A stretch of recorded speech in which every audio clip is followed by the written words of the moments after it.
Assalamualaikum warahmatullahi wabarakatuh. Kami dari kelompok 3 yang beranggotakan saya Farul Iqbal Ilamsyah, teman Saya Francisco Ramadan, yang teman saya. Saya Dera Nugra Novanda. Di sini kita akan mendiskusikan tentang lembaga non-bank yang berjudul Pegadaian. Yang pertama kita mengambil dari sejarah dan manfaat. Yang pertama kita akan menjelaskan tentang sejarah. Yang pertama itu sejarah di seluruh dunia. Pegadaian itu apa sih? Pegadaian atau yang dikenal sebagai juga lembaga pegadaian memiliki sejarah yang panjang. Bermula pada zaman Hindia Belanda pada tahun 1826, pemerintah Hindia Belanda mendirikan lembaga yang disebut Algiers Land Spear and Liefrentekas untuk memberikan pinjaman kepada masyarakat setelah masa kemerdekaan Indonesia pada tahun 1958.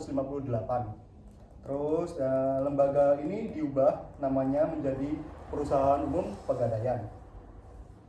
Terus yang berikutnya ada sejarah pegadaian di Indonesia. Yang pertama dimulai pada masa penjajahan Belanda pada tahun 1826 itu. Pemerintah Hindia Belanda yang tadi itu mendirikan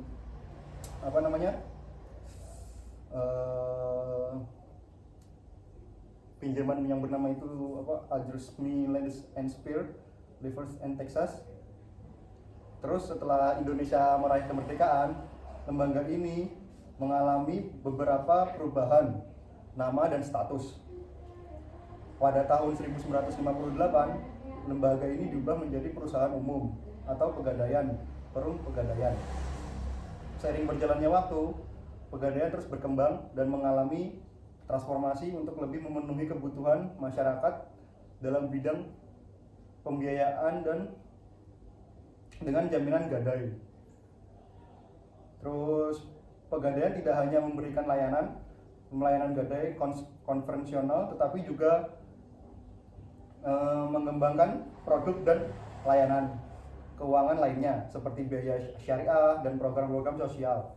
Sebagian lembaga keuangan yang mapan, terus pegadaian terus berperan dalam mendukung perkembangan ekonomi dan memberikan solusi finansial kepada masyarakat Indonesia yang berupa kita seperti ingin membutuhkan dana cepat, tapi kita tidak punya apa-apa, hanya punya sebagian kayak seperti rumah, motor atau kendaraan lainnya, itu bisa melakukan pegadaian yang sudah ada di sekitar kita. Seperti itu. Mungkin selanjutnya akan dijelaskan oleh teman saya tentang manfaat pegadaian. Mungkin Mas Dery bisa dijelaskan sedikit. Saya akan menjelaskan tentang manfaat pegadaian di masyarakat. Antara lain yang pertama adalah pembiayaan cepat.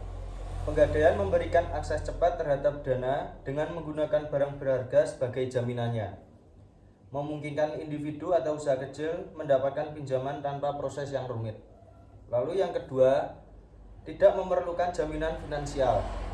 Dengan artian, gadai memungkinkan individu yang tidak memiliki keuangan yang kuat atau riwayat kredit yang baik untuk mendapatkan pinjaman dengan menggunakan aset berharga sebagai jaminan, sehingga lebih mudah diakses oleh berbagai lapisan masyarakat. Lalu untuk yang ketiga, diversifikasi pembiayaan, yang mana bagi pelaku usaha, pegadaian dapat menjadi alternatif untuk mendiversifikasi sumber pembiayaan mereka selain dari lembaga keuangan formal lainnya. Lalu selanjutnya ada keamanan transaksi.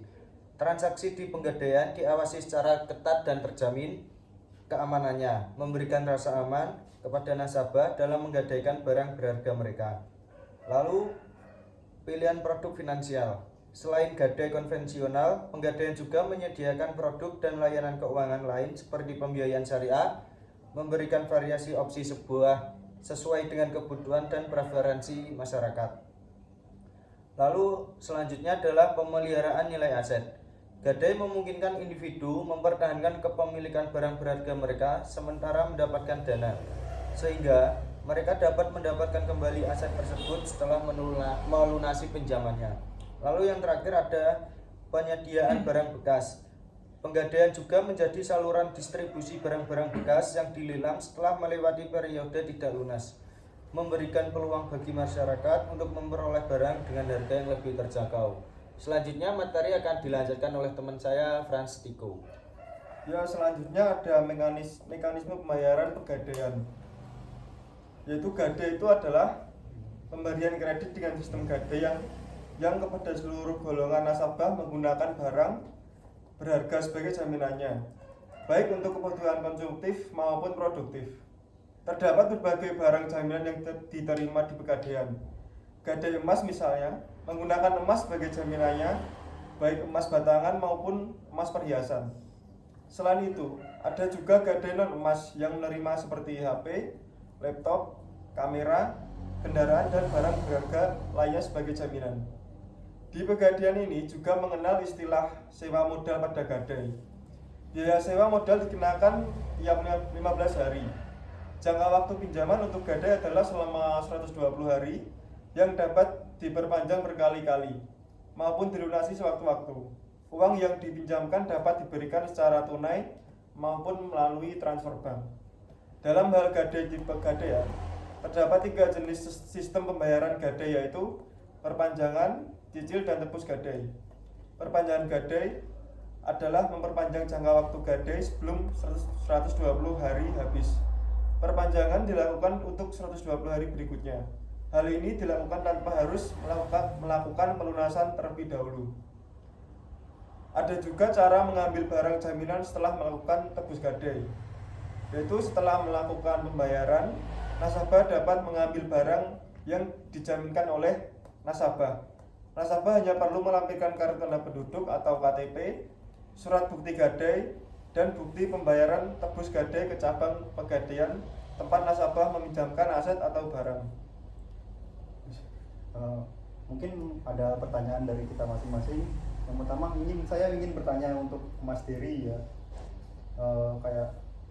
Jadi manfaat dari pegadaian itu tidak hanya saat kita membutuhkan uang saja, Mas Dery. Tapi kalau misalkan kayak kita ingin membuka usaha atau apa, tapi kita terlilit dengan kayak keuangan yang kurang, berarti kita bisa mengajukannya di pegadaian, Mas Dery. Bisa, Mas Fahrul. Jadi kita nggak perlu kita lagi butuh uang saja. Ya. Jadi kita kalau mau buka usaha, kita juga bisa menggadaikan barang yang ada di rumah atau barang yang Mas Fahrul punya untuk modal usaha Mas Fahrul sendiri. Oke, siap Gitu. Mas Dery. Mas Tiko ingin bertanya kayak semisal kayak kita kan meminjam barang menukarkan barang di pegadaian kan itu ada jaminannya tuh, Mas Tiko. Ada pastinya. Kayak misalkan saya ingin menukarkan motor tapi ingin memerlukan uang cepat, itu saya lari ke pegadaian.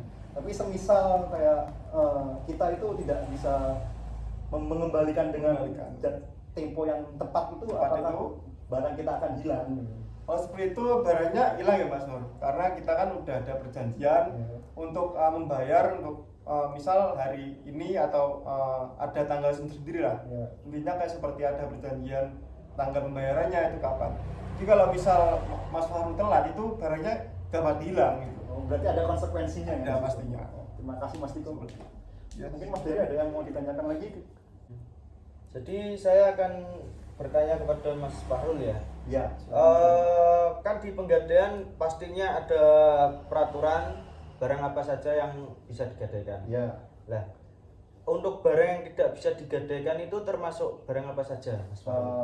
Di pegadaian itu punya sistem atau hukum tersendiri ya, Mas Dery.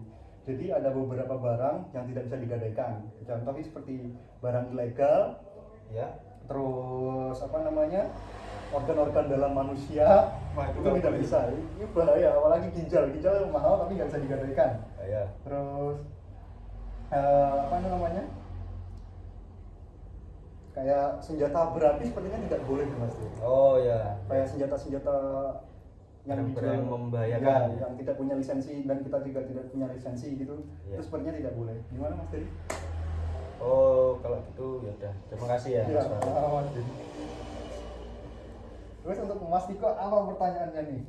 Untuk pertanyaan saya mau bertanya sama Mas Fahrul ya. Ya. Untuk pegadaian itu ada maksimal minimalnya apa tidak ya?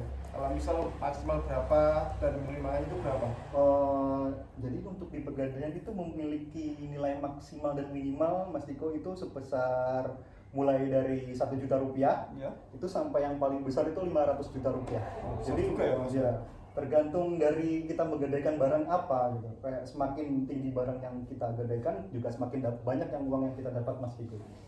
Seperti itu mungkin. Bisa dibuat pakai buka usaha gitu, Mas? Bisa, tadi dijelaskan oleh Mas Dery ini. Oh, oke. Mungkin sekian teman-teman dan ibu Dosen. dosen atas diskusi dari kelompok kita. Sekian, assalamualaikum warahmatullahi wabarakatuh. Waalaikumsalam. Yes. Dosen.